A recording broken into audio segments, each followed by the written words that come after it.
Hello friends. So for today's lesson, I thought it would be fun to do some sound experiments.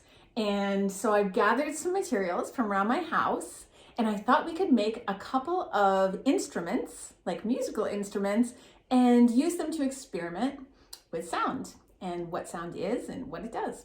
So here are the materials that you can use for this lesson. So for this experiment, you're going to need a bowl. You could just try one bowl or you could try different kinds. I have a plastic one and a steel one. You need 2 pencils or pens, an elastic band or several elastic bands or things that are like elastic bands that are stretchy, some string. You may want the string, you may not. Plastic wrap, any kind. And then something lightweight, like I just chose some cereal, but it could be anything. Could be goldfish, could be just anything that's really lightweight. It could be something that you found outside, that's a leaf, something like that, just something lightweight. All right. So let me show you how to make them. So I'm going to start with my bowl. I think, which one should I choose? Maybe I'll choose my small, well, this one's easier to see. I'll choose my large bowl and my plastic wrap. So you can see right here, I have my plastic wrap. I'm gonna take a piece of plastic wrap off my roll.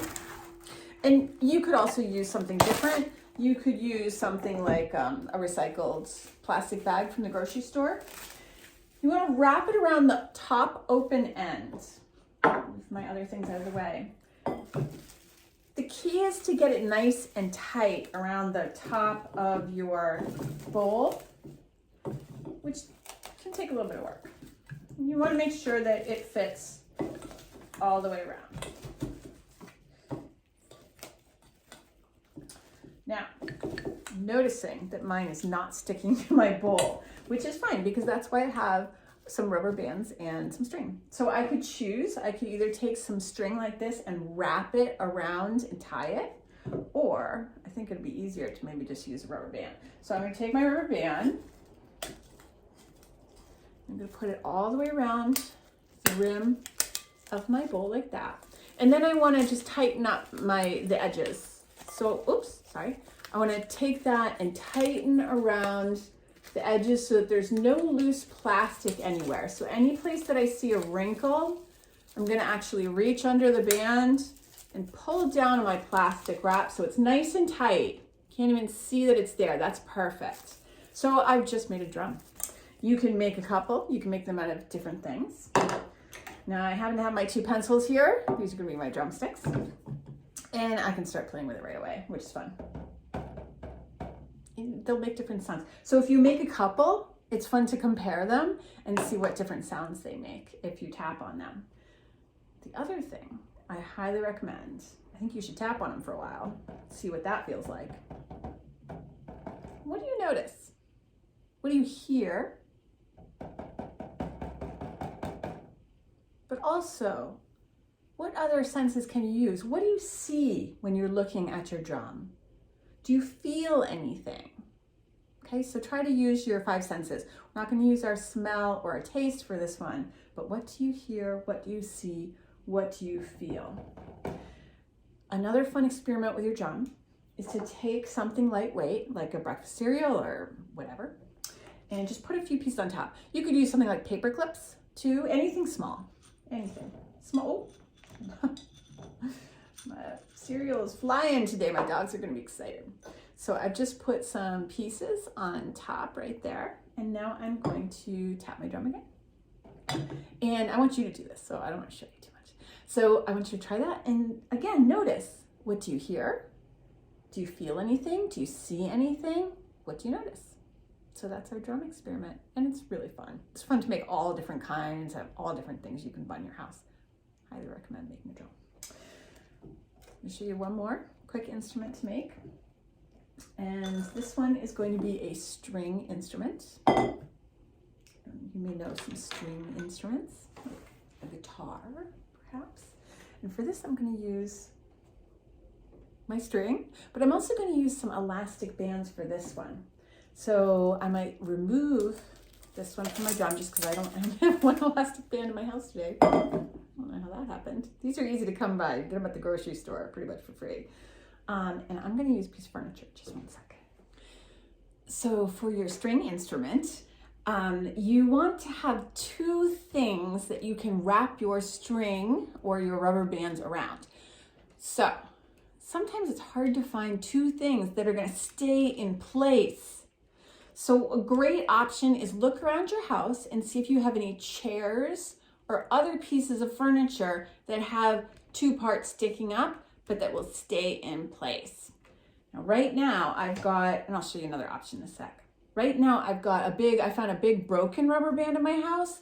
So I've just taken it and tied it to each side. I want to play with that, but I think I'm also going to play with some other things too. So I'm going to try it because I love to compare. I love to see how different things work. So my little rubber band from my drum, let's see if it breaks. It's already kind of, woo, that's hard to stretch that far. I'm going to add that too as a second string. And then I might take a piece of kitchen string or yarn or something and add that too. Now, I do want them to be kind of tight, on the tight side. So rubber bands are often really easy because you don't have to tie knots or anything. You can just stretch them over.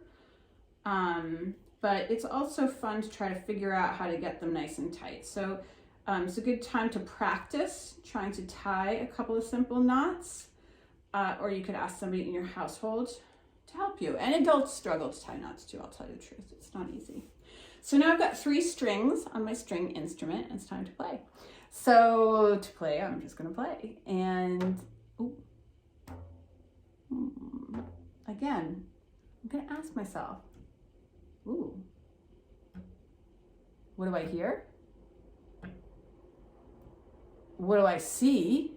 And I see really different things when I look at this. See something different here, then there, and then there. You have to look up close. I'm seeing it up close, you're not. So you gotta do it at home yourself. And then lastly, what do I feel? So I'm plucking my strings, and then before it stops making sound, I'm putting my finger back on it again. I'll try it with this one.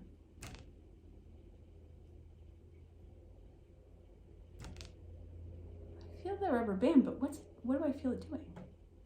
Here's the string. What do I notice? So super fun. Again, really fun to play with different things. Now, if you don't have a chair like this, because to be honest, I only have one chair like this in my whole house, there's an easy alternative. It's a little harder. You can use yourself. So you can, it's just a little harder to keep it the same and play with it. But you can just take your fingers, spread them as far as you can apart, and try one type of thing at a time. Again, it's not going to be exactly the same as putting it on something else, but it definitely works. And you can do the same activity just using your own self. So I hope you enjoy that. I'd love to hear what you find out about sound. What does sound sound like? What does sound look like? What does sound feel like? So feel free to share with me anytime. All right, see you next time.